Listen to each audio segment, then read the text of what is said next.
Apple company के founder Steve job को आप जानते ही होंगे और उनकी अनसुनी कहानी भी शायद आपको पता ही होगी। अगर नहीं पता तो ये वीडियो एंड तक जरूर देखना, आप सब जान जाओगे। स्टीव जॉब जिन्होंने बिना किसी कॉलेज डिग्री के ही इतनी बड़ी कंपनी खड़ी कर दी। आइए उनके कॉलेज छोड़ने से लेकर आईफोन की सफलता तक की कहानी आज हम आपको इस वीडियो में बताते हैं। मोबाइल से लेकर लैपटॉप और कंप्यूटर की दुनिया में अगर किसी कंपनी की सबसे ज़्यादा धूम है तो वो है एप्पल। आज वैल्यूएशन के मामले में एप्पल दुनिया की सबसे बड़ी कंपनी बन गई है। हर कोई एप्पल के प्रोडक्ट्स खरीदना चाहता है, लेकिन स्टीव जॉब्स के गैरेज से शुरू हुई ये कंपनी आज इतनी बड़ी कैसे बनी, ये समझने के लिए आपको पहले स्टीव जॉब्स के बारे में जानना होगा। स्टीव जॉब्स का जन्म 24 फरवरी 1955 को फ्रांसिस्को के कैलिफोर्निया में होता है। उनके पिता एक सीरियाई मुस्लिम होते हैं और वो उस बच्चे को एक अमेरिकी कपल पाल और क्लारा जॉब को गोद दे देते हैं। स्टीव जॉब्स को बचपन से ही इंजीनियरिंग और कंप्यूटर से काफ़ी लगाव होता है। फिर वो पोर्टलैंड के रीड कॉलेज में एडमिशन लेते हैं, लेकिन बुरे हालातों के चलते पहले सेमेस्टर में ही कॉलेज छोड़ देते हैं। तब स्टीव जॉब्स की ज़िंदगी में एक वो ऐसा आता है कि उन्हें एक मंदिर में मिलने वाले खाने से ही अपनी भूख मिटानी पड़ती है और दोस्त के घर ज़मीन पे सोना पड़ता है। इसके बाद वो वीडियो गेम की कंपनी में अपने काम करने लगते हैं। हालातों में थोड़े बदलाव आते हैं और उनकी लाइफ नॉर्मल हो जाती है।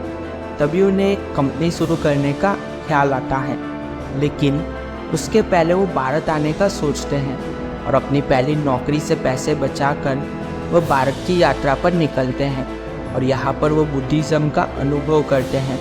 इसके बाद अमेरिका वापस जाकर 1974 में अपने स्कूल के दोस्त स्टीफन के साथ मिलकर कंप्यूटर बनाना शुरू करते हैं। शुरुआत में वो अपने घर की गैरेज से ही काम करते हैं। इसके बाद 1976 में वो एप्पल कंपनी की नींव रखते हैं। तभी वो एक सपना देखते हैं कि आगे आने वाले सालों में हम हर घर में कंप्यूटर पहुंचाएंगे, हर घर में कंप्यूटर होगा और हर किसी की लाइफ आसान होगी। उस समय शायद ये सपना देखना अंधेरे में तीर छोड़ने के जैसा था, लेकिन अपने सपने को साकार करने के लिए कड़ी मेहनत और संघर्ष करते हैं और तब ही एप्पल II मॉडल का कंप्यूटर इतना सफल रहता है कि कम समय में उसकी रिकॉर्ड सेल इतनी होती है कि एप्पल कंपनी 500 की लिस्ट में शामिल हो जाती है। इसके बाद कंपनी लगातार बड़ी होती जाती है। अब स्टीव जॉब्स की लाइफ में एक और चुनौती आने वाली थी, लेकिन वो इस चुनौती से अनजान थे। कहते हैं ना, सफलता की राहों में मुश्किलों का आना आम बात है और सफल व्यक्ति मुश्किलों में भी मौके की तलाश करते हैं। मुश्किलें और चुनौतियां सफल व्यक्ति को मोम से लोहा बनाती हैं। शायद स्टीव जॉब्स के साथ भी यही हुआ। जब उनकी कंपनी एप्पल ऊंचाइयों के आसमान को छू रही थी, तभी कुछ परेशानियों ने ज़मीन पर लाकर खड़ा कर दिया और फिर 1985 में स्टीव जॉब्स खुद ही अपनी कंपनी को छोड़ने पर मजबूर हो जाते हैं और अपनी ही कंपनी से उन्हें निकाल दिया जाता है। इसके बाद 12 साल तक वापस संघर्ष का सफ़र शुरू होता है।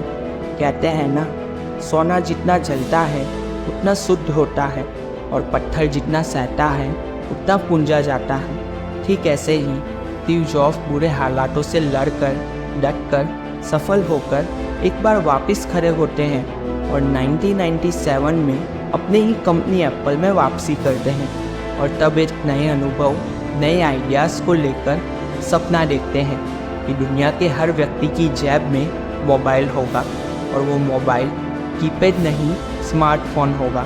और तभी जुड़ जाते हैं नए उद्देश्य में, नए लक्ष्य में। कहते हैं हौसलों में उड़ान होती है तो मंजिलें भी घुटने टेक देती हैं और ये साबित तब होता है जब 2007 में एप्पल कंपनी अपना पहला आईफोन लॉन्च करती है और लॉन्च करने के साथ ही पूरी दुनिया की तस्वीर बदल जाती है और अभी तक स्मार्टफोन की दुनिया में आईफोन को ही सबसे प्रीमियम माना जाता है।